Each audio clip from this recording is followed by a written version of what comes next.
Great, today's Thursday the 5th of May and we're actually 2016 obviously. We're actually at a rather interesting building which is basically the old Plumstead Hall in Little Plumstead. Now for many years people would know this place as being a mental health hospital. It had 351 main beds, but it serviced on average about 800 patients at any one time.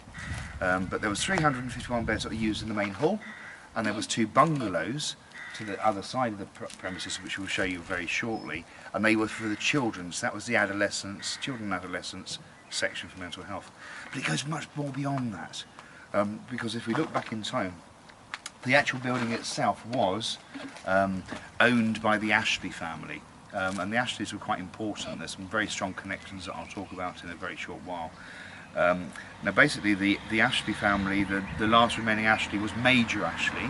Now interesting enough, he got to be Major Ashley, which is very strange because the guy couldn't read and write. He was very simple, he had no education at that point in time as he grew up, but he ended up getting the title of Major.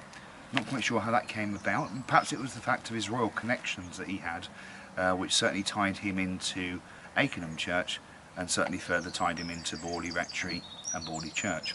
Now the building itself, the original building was built in 1889, so it's not that majorly old, but it's actually, what's more interesting, it's built on the original site of another hall, and that hall was also built on the site of an original sort of castle ruins.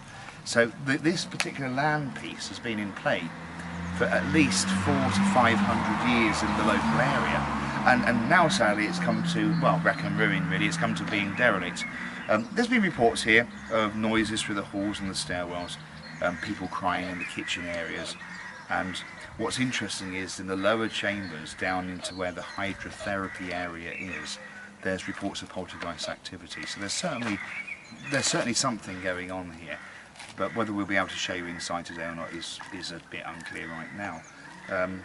But it's interesting. I think what the most important thing is to think about is the Earl of Wessex. If we make that connection to the Earl of Wessex, and we're looking at only in November 2014, the Earl of Wessex actually came to this particular area, and he actually visited the primary school. So there's always been some kind of connection into the area.